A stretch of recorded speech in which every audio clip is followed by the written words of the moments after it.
ሰዎች ሲተርቱ ጠበቃው በገዛ እጁ የማይወጣበት ጣጣ ውስጥ ገባ። እንግዲህ አንዳንድ እያለ ዝና ሲያውጣጣው ምን አድርጎ እስር ቤት እንዳስገቡት እያውጣጣው ነበረ።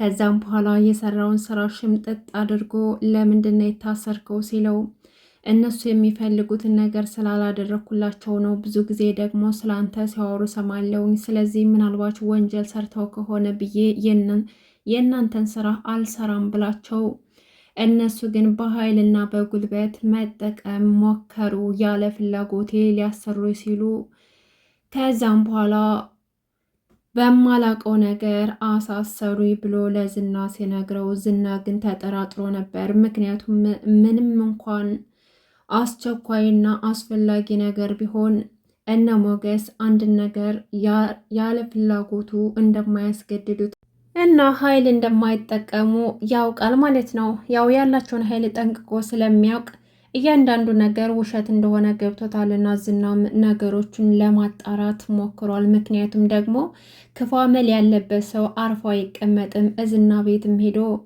ስለ ልጅቷ እዛ ቤት ስላለችው ልጅ ሲያደንቃት ስለ ውበቷ ሲማለል ነበር ማለት ነው። ስለዚህ ይሄ ነገርም ስላለው አንተ ባየኸው ሴት ሁላ ነው እንዴ እንደዚህ የምትሆነው እያለም ሲናገረው ነበር እና የሉላን መልክና የልጅቷን መልክም ሲያወዳደር ነበረ።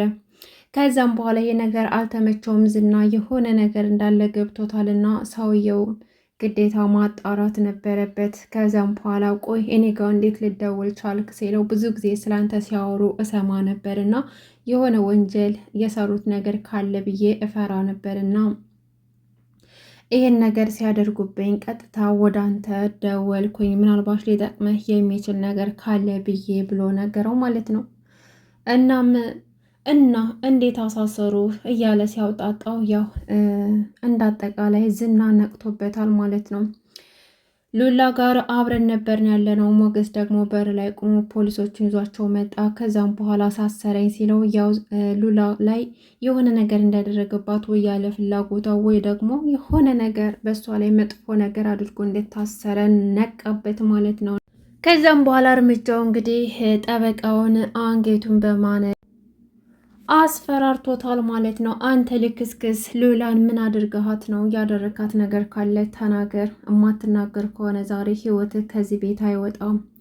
ስለዚህ ከሞትህ በፊት ሁሉን ነገር ተናገር፣ ካልበለዚያ መቼም ቢሆን አለቅም እያለ ሲያስፈራራው እንግዲህ ሁሉም ነገር እንደሚናገር ነገረው ማለት ነው። እሺ እናገራለሁ እያለ ተናገረ።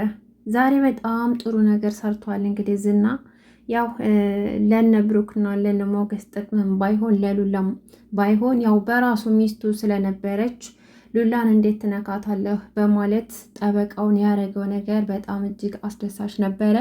እንዲሁም ደግሞ በቀጣይ ክፍል የእጁን እንደሚሰጠው እንደሚቀጣው ተስፋ አድርጋለሁ።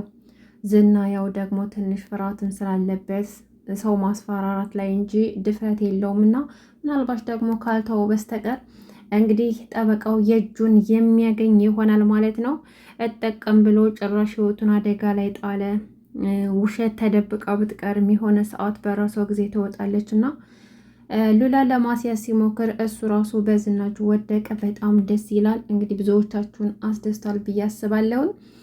ማለት ደግሞ ብሩክን ይቅርታ ጠይቀው ነበረ። እሱ ግን መቼም ቢሆን ይቅርታ እንደማያደርግላት እና ምክንያቱም በሱ ብቻ ሳትሆን የመጣችው በልጁ እንደመጣችበት እና በልጁ የመጣን ሰው ደግሞ መቼም ቢሆን ይቅር እንደማይል አስረግጦ ነግሯታል ማለት ነው። ውሳኔው በጣም ደስ ይላል። ነገር ግን አሁን ቸኮለ መሰለኝ። ብሩክ ትንሽ ቢቆይ ጥሩ ነበር። ምክንያቱም አሁን ማህሌት በብሩክ ላይ ምንም ተስፋ እንደሌላ ታውቃለች እና በዝና ላይ ትመሰክርለታለች ወይ የሚለው ጥያቄ አስፈሪ የሆነ ነው ማለት ነው። ምናልባት በመጨረሻው ሰዓት ላይ ልትከዳቸው ትችላለች ማለት ነው። አሁን ላይ ብሩክና ቅድስት ትንሽ ቢረጋጉ ጥሩ ነበር። ምክንያቱም ማህሌት ቢያንስ ምስክሯን እስከምትሰጥ ድረስ ማለት ነው። አሁን ሰዓት ምስክር በፊት ሽማግሌ ይላካል እየተባለ ነው። ያው ብሩክና ቅድስት መጋባታቸው ወይም ደግሞ ሽማግሌ መላኩ በጣም ደስ ይላል። ነገር ግን ማህሌት ትመሰክራለች ወይ የሚለው ጥያቄ በጣም ከባድ ነው የሚሆነው ማለት ነው። መድብል ደግሞ እንግዲህ ብሩክና ቅድስትን ካልዳርኩኝ እንዲሁም ደግሞ ማህሌት ከዛ ከቤት ካልወጣች ምናልባችም የቅድስትና የማህሌት ጸብ በዚህ ሁኔታ ከቀጠለ አንደኛቸውን እንደሚያጡ ተረድቶ ለብሩኬ እየነገረው ነበር እና ማህሌት ከዛ ከቤት መውጣት እንዳለባት በአፋጣኝ እስከ ሳምንት ድረስ መስክራ መውጣት እንዳለባት እና ቅድስትም ደግሞ የምትፈልገውን ነገር መደረግ እንዳለበት ከብሩኬ ጋር መጋባት እንዳለባት እና ደስተኛ ህይወት መኖር እንዳለባት ከዚህ በላይ በእድሜዋ መጫወት እንደሌለባቸው ለብሩኬ ነግሮታል ማለት ነው። መሆንም ያለበት ይሄ ነው።